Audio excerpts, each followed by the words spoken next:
ዝኸበርክንን ዝኸበርኩምን ተኸታተልቲ መደብና ቀንዲ ጸገም ኤርትራ ብኩራት ዲሞክራሲያዊ ስርዓት ብዝብል አርእስቲ ንሎሚ ዝተዳለወ ርእሰ አንቀጽና እንሆ ሓቢርኩምና አጽንሑ ሰናይ ምክትታል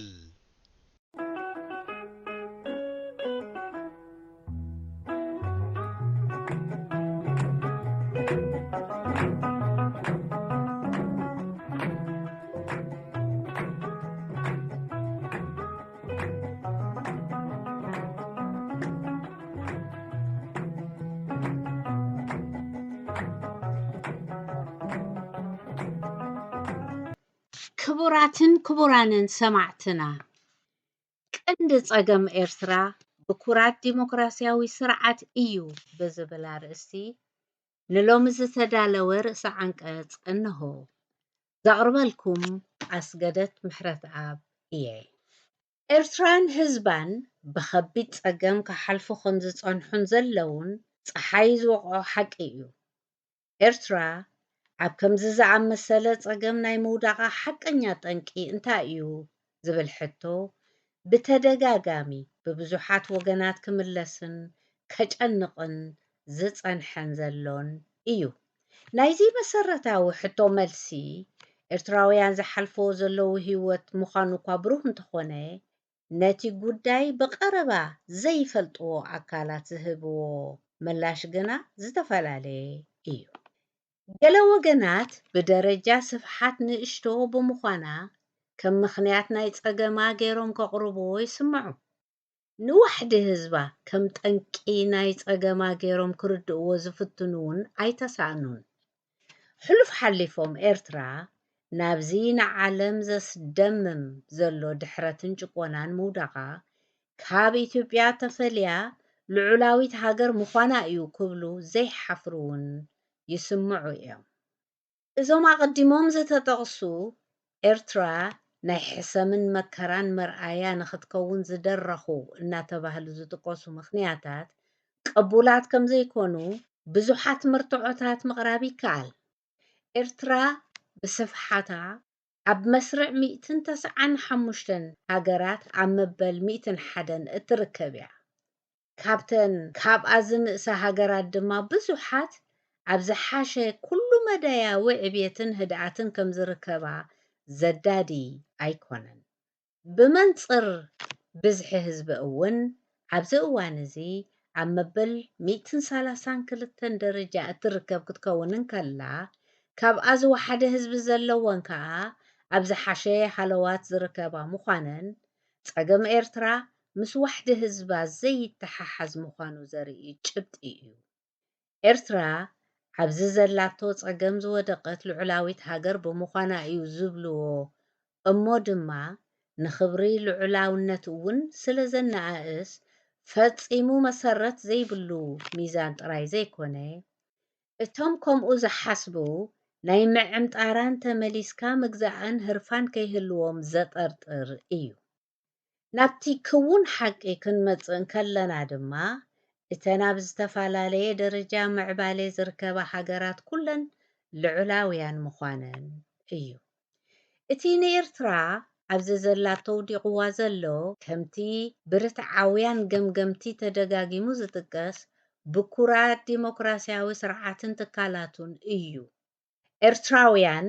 ኣንጻር ህግደፍ ንዲሞክራሲያዊ ሓርነት ዝቃለሱ ዘለዉ እውን እዚ ተረድኦ ስለ ዝሓደሮም ምዃኑ ኣብ ግምት ምእታው የድሊ ብመዐቀኒ ሰናይ ምምሕዳር ጉድ ጋቨርነንስ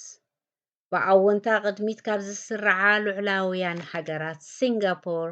ስዊትዘርላንድ ፊንላንድ ኖርዌይ ደንማርክን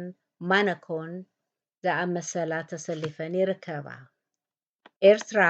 ኣብዚ መዐቀኒ እዚ ካብ 193 ሃገራት መበል 187 ምርካባ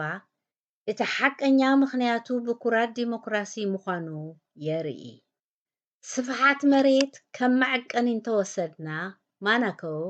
2.08 ትርብዒት ኪሎ ሜትር ስፍሓት ክህልዋ እንከሎ ንውሓት ገማግም ባሕራ ከዓ 3.83 ኪሎ ሜትር ጥራይ እዩ። ኤርትራ ከዓ ናይ ደሴታታ ወሲኽካ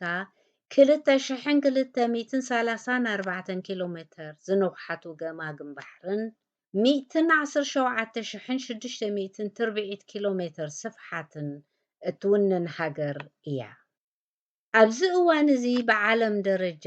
ብዕብየታን ዘመናውነታን እተዛርብ ዘላ ሃገር ቀጠር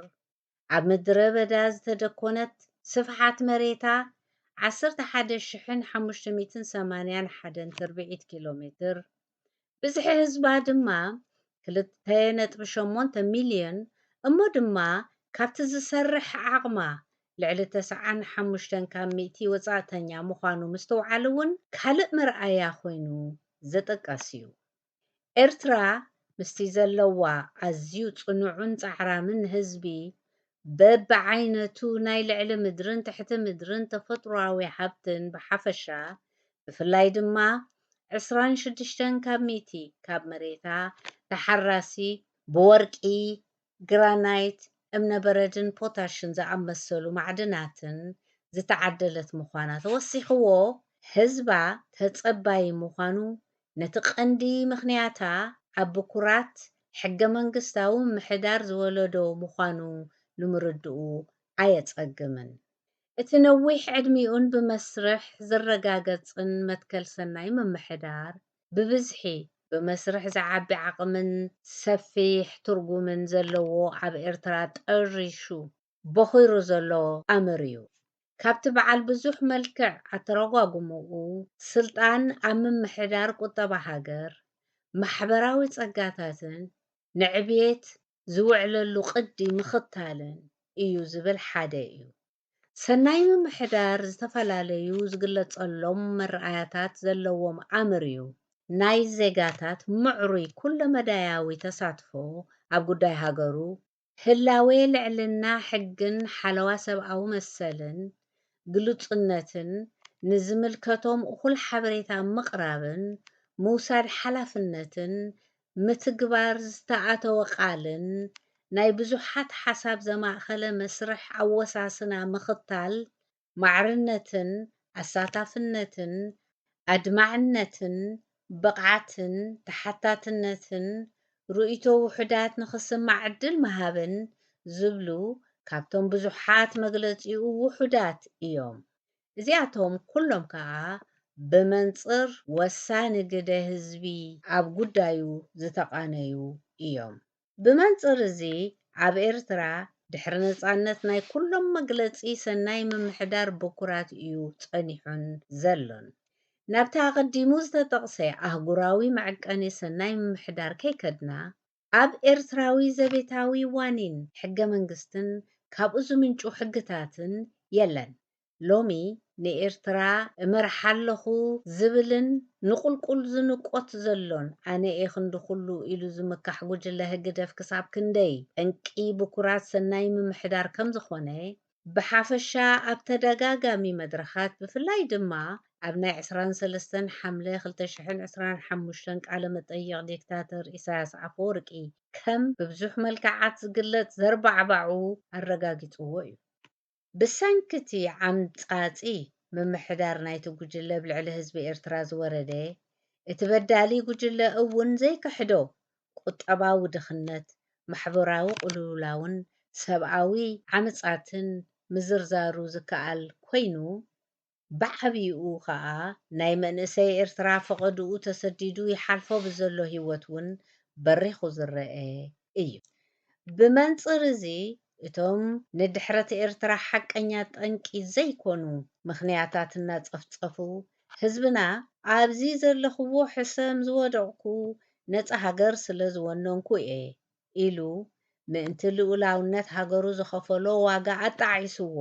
ትሕቲ ሃገርነት ክሓስብ ክደፍእዎ ዝህቅኑ ወገናት ክሳብ ክንደይ ኣብ ግጉይን መደናገርን መንገዲ ከም ዘለዉ ተገንዚቦም ኢደ እግሮም ክእክቡ ነዘኻኽር። ናይ ሎሚ ርእሰ ዓንቀጽና ኣብዚ ይፍጸም። ኣብ ዝመጽእ ግዜ ብኻልእ ትሕዝቶ ክሳብ ንራኸብ ሰላም ቀኒ እዩ።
ክቡራትን ክቡራንን ተኸታተልቲ መደብና ናይ ሎሚ መሰናድኦና ኣብዚ ይፍጸም ኣብዚ መጽእ ሰሙን ብኻልኦት ትሕዝቶ ክሳዕ ንራኸብ ሰናይ ቅነ